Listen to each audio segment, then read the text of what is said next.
Matapos marinig ni Jesus ang tungkol sa pagkamatay ni Juan Bautista, siya ay umalis patungo sa isang tahimik na lugar. Hinahanap niya ang katahimikan, sandali para magluksa, sandali para mapag-isa. Ngunit natagpuan siya ng mga tao.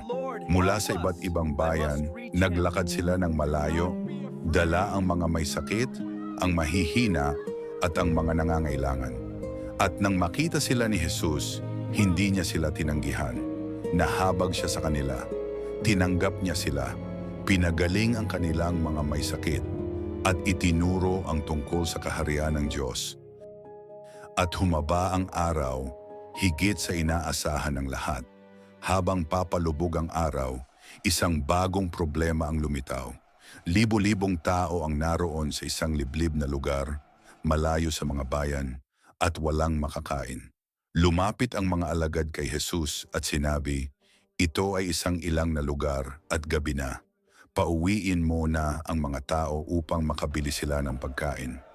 Praktikal yon, lohikal, makatuwiran.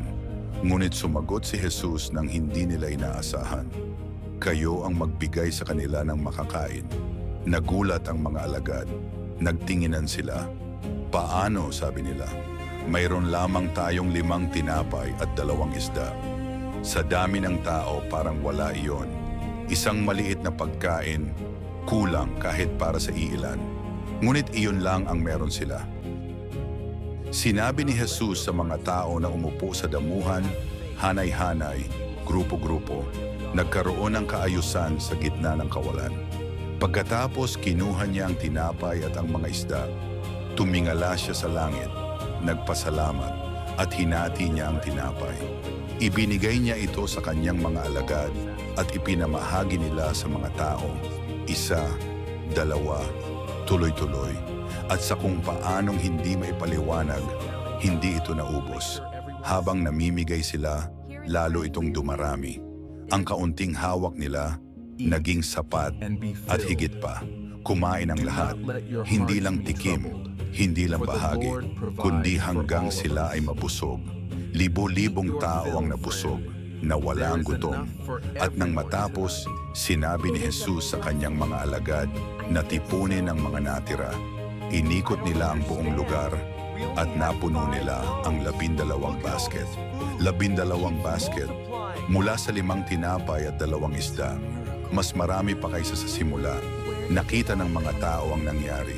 Hindi ito maikakaila. Tunay ngang siya ang propetang darating sa mundo, sabi nila.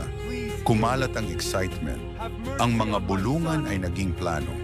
Gusto nilang kunin si Jesus at gawin siyang hari. Ngunit alam ni Jesus ang kanilang intensyon. Hindi siya naparito upang koronahan ayon sa kagustuhan ng tao. Kaya siya ay muling umalis, mag-isa, patungo sa bundok. Ang nagsimula sa kakulangan, nagtapos sa kasaganaan. 5 tinapay, 2 isda, sa kamay ng tao, hindi sapat. Ngunit sa kamay ni Jesus, sobra-sobra. At nananatili ang tanong, ano ang hawak mo ngayon na pakiramdam mo ay napakaliit para magkaroon ng halaga?